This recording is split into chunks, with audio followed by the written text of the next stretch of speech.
new viewers. I welcome you to the first of what I hope is a long-running series. Getting straight to the point, this is the Brotherhood of Gaming review show, where every once in a while we will take the highest anticipated games of the month and pretty much give them our honest review. Now, as you already saw in the intro, or should have saw, you lazy asses, Sonic Colors is the highlight of our week, having just been released a couple of days ago. In fact, it was also released the same day as Assassin's Creed Brotherhood. A review for another day. But not right now. Now, for pretty much the past 10 years, Sonic's games and reputation haven't exactly been, well, yeah, that. But with the recent release of Sonic the Hedgehog 4, Sega is trying to show some promise in bringing our good old Hedgehog back into the limelight where he belongs. It worked with Sonic the Hedgehog 4. Can they do it again? Let's find out. Because Eggman plus secretly built amusement park equals evil plot for us to foil.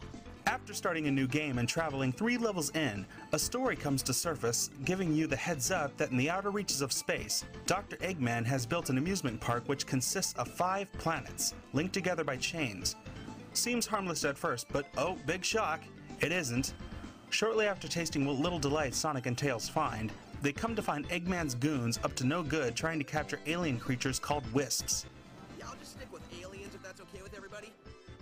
The Wisps are the inhabitants of the 5 planets Eggman has captured.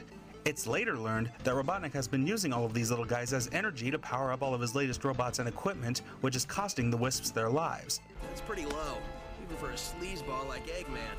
Needless to say, Sonic leaps into action to save the day, yet sadly there is nothing to save you from the middle school jokes and puns you'll be bombarded with by every speaking character. You talking to me?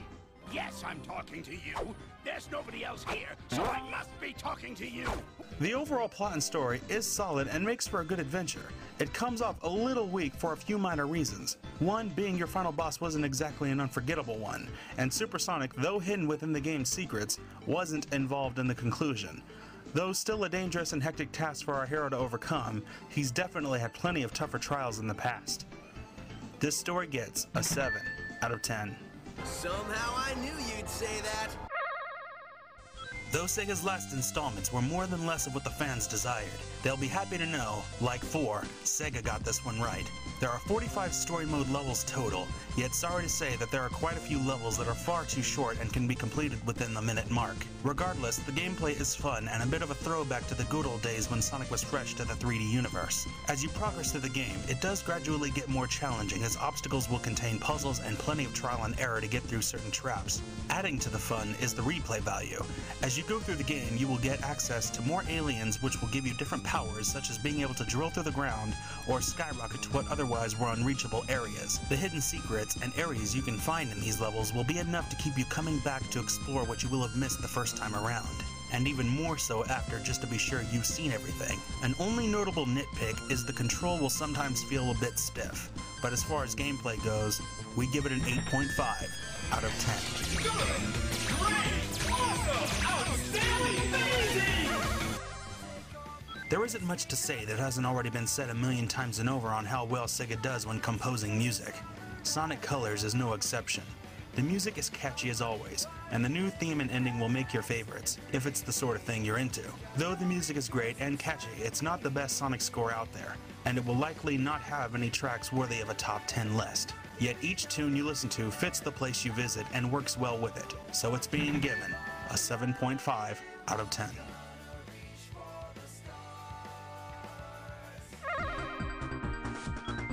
Last, but in this case, definitely not least, we cover the graphics.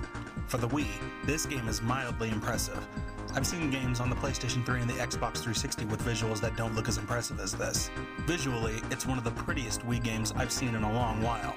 The best set of levels that definitely show it off are the Starlight Carnival acts. The camera flies all over the place, making sure you don't miss a thing. In fact, you're likely to accidentally lose focus on what you're supposed to be doing, resulting in you taking damage while your eyes are elsewhere instead of looking at your obstacle. For graphics, it deserves a 9 out of 10.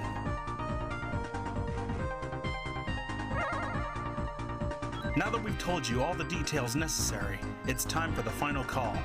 Do you buy it or pass it up? Very cheesy and predictable, yet a satisfying run. A refreshing experience long awaited after years of fail. Truly a worth. Not the best score, but pleasing to the ear. Visually stunning with loads of eye candy. Replay value, high.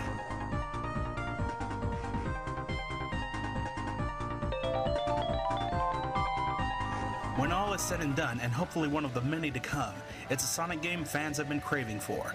If you're a newcomer to the Sonic franchise, it's a good way to start. Yet sad to say, if you weren't a Sonic fan before, this game will not change your mind. Yet for $50, it's worthy of being in any collection, so give it a shot. Thanks for watching TBOG Reviews, and until next time, keep on gaming. The colors feel so